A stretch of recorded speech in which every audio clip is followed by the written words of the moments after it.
السلام علیکم ورحمۃ اللہ۔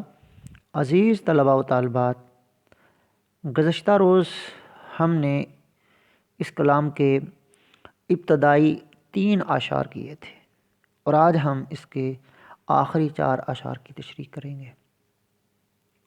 تو بلا تمہید چلتے ہیں اس کے چوتھے شعر کی طرف۔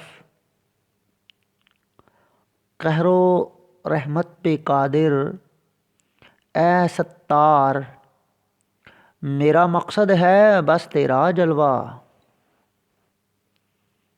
تو آتے ہیں اس کے مفہوم کی طرف۔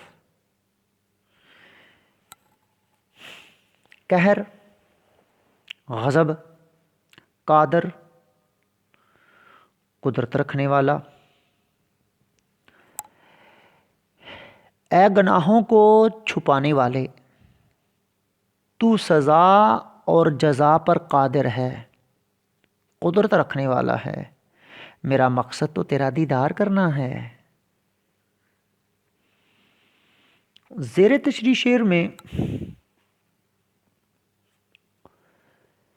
شاعر نے عشق مجازی کے پردے میں عشق حقیقی کو بیان کیا ہے اور مستوقلی صوفیانہ شاعری میں ایک منفرد مقام رکھتے ہیں، اور انہوں نے تشریح طلب شعر میں اللہ تبارک و تعالیٰ کی 4 صفات کو بیان کیا ہے: قہار، رحیم، قادر اور ستار۔ اللہ تعالیٰ کے قہر کے سامنے کوئی بھی نہیں ٹک سکتا اور اس کی رحمتوں سے پوری کائنات فیضیاب ہو رہی ہے۔ اللہ ہر شے پہ قادر ہے، قدرت رکھتا ہے۔ ان اللہ علی کل شیء قدیر۔ وہ ستار ہے، یعنی اپنے مخلوق کے عیبوں پر پردہ ڈالے ہوئے ہے۔ تو شاعر نے ان اشعار میں بیان کیا ہے کہ خداوند کریم، میرا مدعا، میرا مقصد صرف اور صرف تیرا جلوہ ہے۔ میں روز قیامت جب تو نیک بندوں کو اپنا جلوہ دکھائے گا تو اے خداوند کریم، میری بھی خواہش ہے کہ میں بھی تیرے جلوے سے محروم نہ رہوں، تو مجھے محروم مت رکھنا، لہٰذا میں تیری رحمت سے مایوس نہیں ہوں۔ لا تقنطوا من رحمت اللہ، مانا کہ تیری دید کے قابل نہیں ہوں میں، تو میرا شوق دیکھ، میرا انتظار دیکھ۔ تو مستوقلی بھی اللہ تبارک و تعالیٰ کے دیدار کی خواہش کر رہے ہیں، اور وہ اس کے ساتھ ساتھ جنت کے بھی طلبگار ہیں، کیونکہ انہیں معلوم ہے کہ دیدار الہی صرف انہی لوگوں کو نصیب ہوگا جو جنت میں جائیں گے، جن کو جنت کی بشارت سنائی جائے گی، جن کو جنت کا ٹکٹ ملے گا۔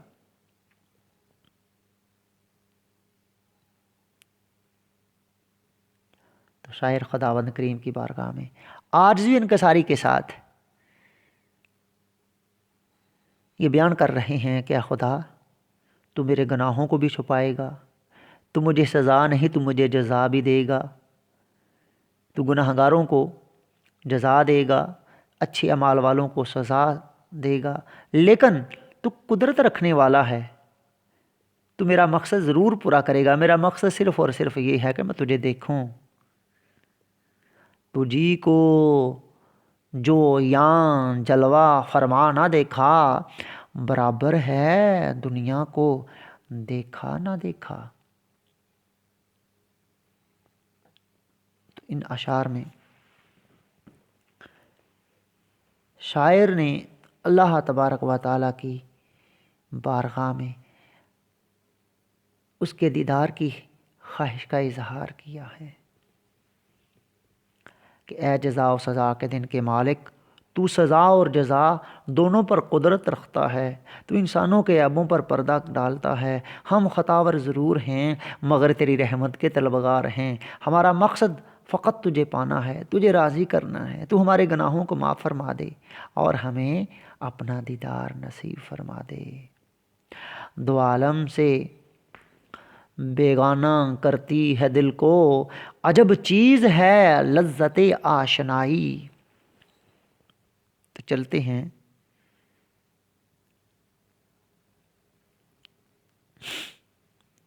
پانچویں شعر کی طرف۔ جب قیامت کی آئے گی ساعت، دید سے اپنی بہراور فرما۔ ساعت گھڑی، وقت، دید دیدار، بہراور فائدہ اٹھانے والا، فائدہ پہنچانے والا، فائدہ دینے والا، خوش نصیب۔ اے اللہ قیامت کے دن اپنا دیدار ضرور نصیب فرمانا۔ اے اللہ قیامت کے دن اپنا دیدار ضرور نصیب فرما۔ زیر تسری شعر میں شاعر نے قیامت کے نقشے کو پیش کیا ہے اور بیان کرتا ہے کہ اس روز نفس نفسی کا عالم ہوگا، ہر کوئی اپنے حساب کی فکر میں ہوگا، نہ باپ بیٹے کا، نہ بیٹا باپ کا، نہ ماں بیٹی کی اور نہ بیٹی ماں کی ہوگی، نہ کوئی وہاں دوست ہوگا، ہر بندے کو اپنی اپنی پڑی ہوگی، اور وہ ایک ہولناک خطرناک منظر ہوگا، وہ دن ہوگا، اور اس دن کائنات کی ہر چیز ریزہ ریزہ ہو کر روئی کی طرح اڑ رہی ہوگی، سورج انتہائی قریب ہوگا، اس کی گرمی کی تپش سے ہر چیز جل رہی ہوگی، تپ رہی ہوگی، لوگ حساب کی سختی سے اس قدر پریشان ہوں گے کہ وہ اپنے ہی پسینے میں ڈوب رہے ہوں گے۔ اس روز اللہ کے عرش کے سائے کے سوا کہیں سایہ نہ ہوگا۔ برے لوگوں کے لیے یہ دن نہایت خوفناک ہوگا، جبکہ اچھے اور نیک لوگوں کے لیے کامیابیاں ہوں گی، خوشخبریاں ہوں گی۔ اس روز اللہ تبارک و تعالیٰ اپنے نیک بندوں کو اپنے عرش کا سایہ نصیب فرمائے گا، اپنی آغوش محبت اور اپنی آغوش رحمت میں لے لے گا، اور وہ لوگ کامیاب و کامران ہوں گے۔ ظاہرہ کے جو نیک لوگ ہوں گے وہ کامیاب ٹھہریں گے۔ دنیا میں یہ لوگ اللہ کے دیدار کے آرزو مند تھے، مگر ان کی ظاہری آنکھ اللہ کا دیدار نہ کر سکی، اور روز قیامت کامیابی کے بعد جب نیک لوگ جنت میں داخل کر دیے جائیں گے تو پھر اللہ تبارک و تعالیٰ ان کو اپنا دیدار فرمائیں گے، اپنے دید سے بہراور فرمائیں گے۔ اور شاعر بھی اسی بات کی خواہش کر رہا ہے، التجا کر رہا ہے، دعا کر رہا ہے کہ اللہ ہماری خطاؤں کو معاف فرما دینا، اور قیامت کے دن ہمیں سرفراز کرنا، اپنا دیدار نصیب فرمانا۔ جنت میں خدا کے دیدار کے ہم طلبگار ہیں، مانا کہ تیری دید کے قابل نہیں ہوں میں، مانا کہ تیری دید کے قابل نہیں ہوں میں، تو میرا شوق دیکھ، میرا انتظار دیکھ۔ اور حسرت موہانی کا بڑا ہی خوبصورت شعر کہ اس بے نشان کے ملنے کی حسرت ہوئی امید، آب بقا سے بڑھ کر ہے زہر فنا مجھے۔ اس دنیا میں اللہ جس سے راضی ہو گیا اس کی آخرت سنور گئی، لیکن شاعر قیامت کے روز بھی اللہ تبارک و تعالیٰ کی رحمتوں کا تمنائی ہے، اللہ کی رحمتوں کا طلبگار ہے، وہ خدا کے حضور دعا گو ہے کہ وہ ہمیں یوم حشر میں کامیابی سے ہمکنار فرمائے۔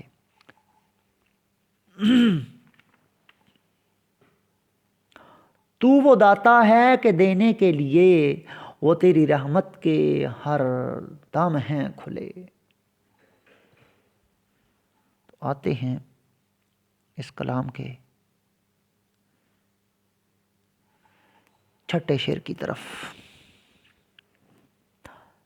مثل مجنوں کے ہوں جنوں سما، میرا پیکر گناہ میں ہے ڈوبا۔ مثل مجنوں، مجنوں کی طرح، دیوانوں کی طرح، جنوں دیوانہ پن، پاگل پن، پیکر جسم بدن۔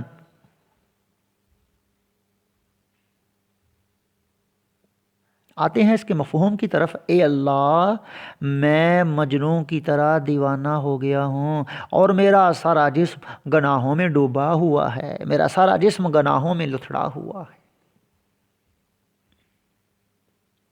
زیر تسری شعر میں شاعر عاجزی انکساری کا سہارا لے کر خداوند کریم کی بارگاہ میں عرض کر رہا ہے کہ اللہ میں مانتا ہوں، مجھے اس بات کا احساس ہے کہ میں گناہوں میں ڈوبا ہوا ہوں، میرے نامہ اعمال میں گناہ ہی گناہ ہیں، میرے نامہ اعمال میں اچھے اعمال نہیں ہیں، لیکن میں مجنوں کی طرح دیوانہ ہو گیا ہوں۔ شاعر نے اس شعر میں مجنوں کی تلمیح سے شعر کو انتہائی پردرد بنا دیا ہے کہ جس طرح مجنوں لیلا کی محبت میں، اس کے عشق میں، اس کی تلاش میں صحرا میں مارا مارا پھرتا تھا، پھٹے ہوئے غریباں، پھٹے ہوئے لباس میں، نہ بھوک نہ پیاس، ہر وقت لیلا لیلا پکارتا تھا۔ وہ لیلا کے دیدار کی تمنا میں دن بھر اداس رہتا تھا، اس کے ہجر و فراق کی آگ میں جلتا رہتا تھا، اور وہ دنیا سے بے خبر لیلا کی محبت میں مدہوش رہتا تھا۔ تو شاعر نے کہا کہ خدا، میں اسی مجنوں کی طرح میں تجھ سے محبت کرتا ہوں، میں بھی تیرے عشق میں مبتلا ہو گیا ہوں، میں تیرے ہی خیالوں میں گم رہتا ہوں۔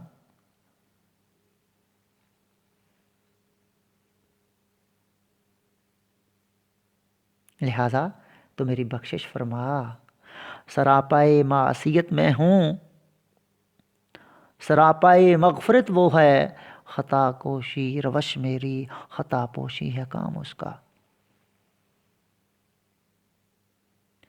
اور شاعر بیان کرتے ہیں کہ اگرچہ میرا بدن گناہوں میں ڈوبا ہوا ہے، میں خطاور ہوں، میں نے ساری زندگی خداوند کریم کی نافرمانی تو کی ہے، میں اپنی زندگی میں صحیح سمت کا تعین نہیں کر سکا، میں گناہوں میں ڈوبا رہا، میں غفلت میں رہا، لیکن اے خداوند لا تقنطوا من رحمت اللہ، میں تیرے لاریب کلام میں جو تو نے ارشاد فرمایا ہے، میں تیری رحمت سے مایوس نہیں ہوں، میں تیری رحمت کا طلبگار ہوں، امیدوار ہوں، تو خطاؤں کو معاف کرنے والا ہے۔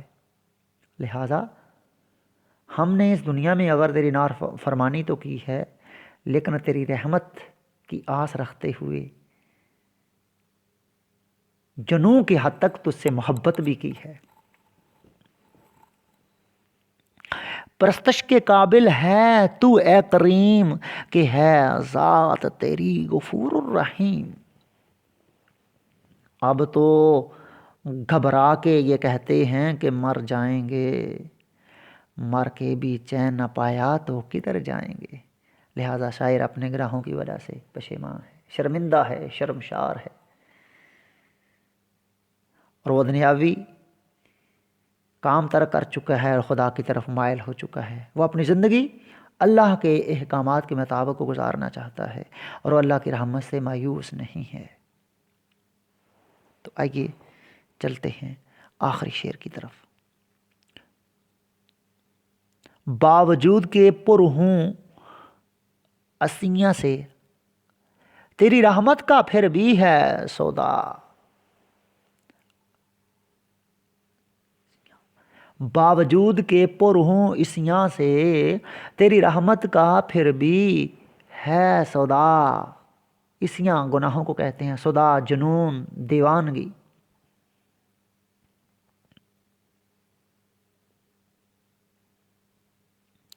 اے اللہ، میں گناہ گار ضرور ہوں، مگر میں دیوانگی کی حد تک تیری رحمت کا طلبگار ہوں، مگر میں دیوانگی کی حد تک تیری رحمت کا طلبگار ہوں۔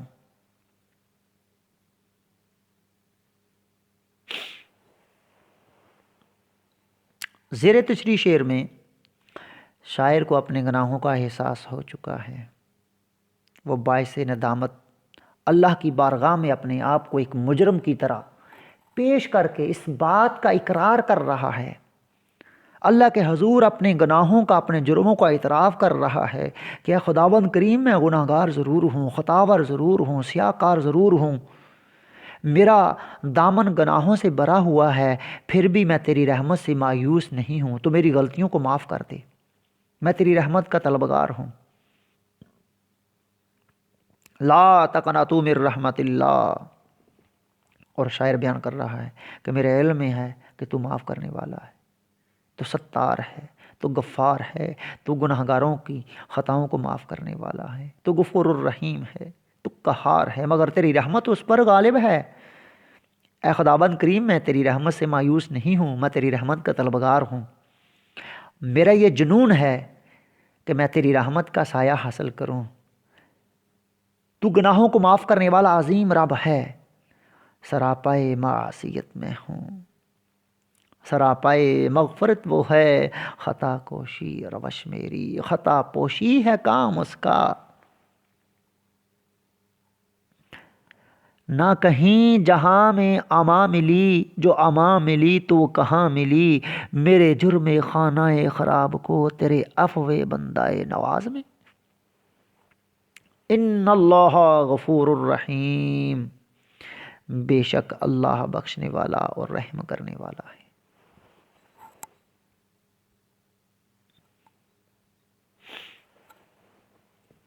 عفو اور درگزر کرنا اللہ تبارک و تعالیٰ کی صفات میں سے ایک صفت ہے، جیسا کہ حدیث پاک میں ہے کہ حضرت اماں عائشہ صدیقہ رضی اللہ تعالیٰ عنہا نے ایک مرتبہ حضور صلی اللہ علیہ وسلم کی خدمت میں عرض کیا کہ اللہ کے رسول صلی اللہ علیہ وسلم، اگر مجھے لیلۃ القدر نصیب ہو جائے تو میں اللہ تعالیٰ سے کیا دعا کروں؟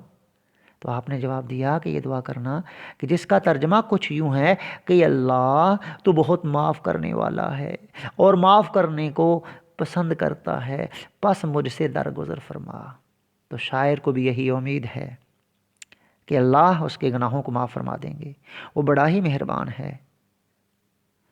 پرستش کے قابل ہے تو اے کریم، کہ ہے ذات تیری غفور الرحیم۔ عزیز طلباء و طالبات، آج ہم نے وحدانیت کا جو کلام ہے اس کو مکمل کر لیا ہے، اور اس کو مکمل کرنے کے ساتھ حصہ نظم جو ہے وہ بھی ختم کر چکے ہیں، اس کو مکمل کر چکے ہیں۔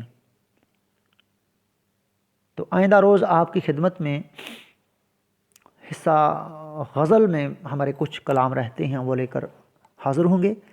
تب تک کے لیے مجھے اجازت دیں، دعا میں یاد رکھیے گا اور اپنا بہت سارا خیال رکھیے گا۔ اللہ حافظ۔